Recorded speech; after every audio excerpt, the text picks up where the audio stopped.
I have spent the past several weeks traveling across Europe, speaking to members of parliaments, governments, and the press. My visit had one objective: to give a voice to the millions of Iranians held hostage by the Islamic Republic, its terror, and its internet blackout. The millions of Iranians who have been silenced. But I can now say with confidence that silencing, that censorship, is not just happening at the hands of the regime in Iran, but by the international and particularly the European media. So I want to speak directly to the people of Europe. In the past 2 weeks, I have had 2 press conferences, one in Stockholm and one yesterday in Berlin.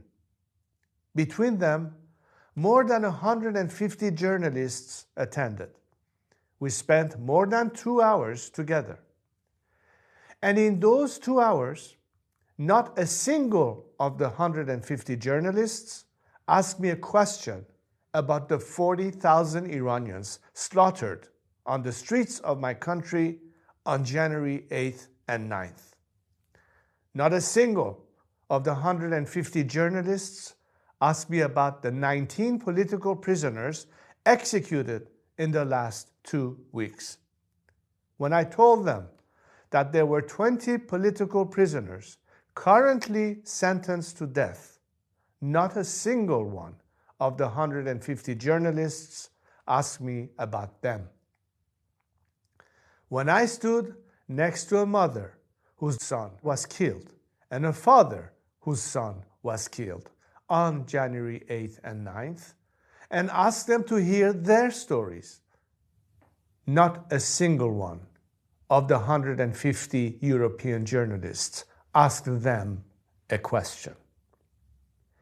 Here, in the heart of a continent that claims to stand for human rights, justice, and dignity, its journalists have fully abdicated their professional responsibilities and even their moral objectivity. It is clear to me that my 40,000 brave, innocent compatriots who were slaughtered in the fight for liberty are of little interest to these journalists. They seem more interested in criticizing America, asking why the United States and Israel killed the dictator that has slaughtered our people for 47 years, than criticizing the regime doing the slaughtering. They seem more interested in asking questions about Iran's past and history than about what is happening in Iran today or about the democratic future Iranians are seeking. One member of parliament even told me they didn't think Iranians were ready for democracy. But to that member of parliament, to those journalists, I remind you, Iranians aren't just ready for democracy. 40,000 people just gave their lives for it. And I won't let that be in vain.